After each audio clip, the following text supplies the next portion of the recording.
You know, as the city held its Black History Month parade, another community is planning a parade to celebrate Frederick Douglass's 207th birthday. But those plans have come to a halt. WMAR 2 News' Janae Wright spoke with the family who had to cancel the event.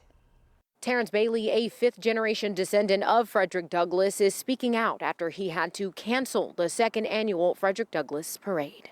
February 14th through 20th is the most important week, in my opinion, of Black History Month. It's the week that Frederick Douglass was born, and the same week that he died. Bailey reached out to the Maryland National Guard requesting a flyover, band, military vehicles, and troop presence. The parade was canceled after the Maryland National Guard sent this letter to Bailey explaining why it could no longer participate, stating, quote, "The Maryland National Guard must decline events which celebrates individuals based all or in part on immutable characteristics. This is because of a decision from the Department of Defense. It can no longer lend resources to any cultural celebrations, including those during Black History Month." Bailey says he is frustrated because Frederick Douglass advocated for Black men to serve in the military during the Civil War, yet the military can no longer honor him during National Black History Month. We can't have our ancestors and our progress disrespected at this level. Bailey says he's also frustrated because of President Trump signing the executive order to end DEI programs and funding. His nonprofit no longer has access to securing federal funding to keep history alive. Basically,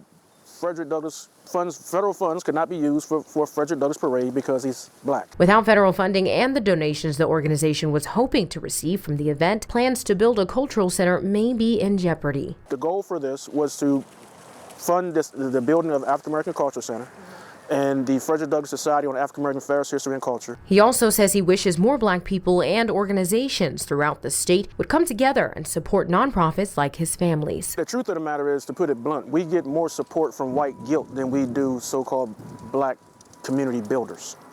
And that's a shame. To be honest, them pulling back government funds should not affect us if we got the support of our community. Bailey also says this should be a wake-up call to Black Americans that although President Trump proclaimed February as National Black History Month and encourages America to celebrate American heroes such as Frederick Douglass and Harriet Tubman, there's little support for the month from the federal government. If you cared anything about your grandparents or anything they went through, then their history should be you should be fighting to preserve their history.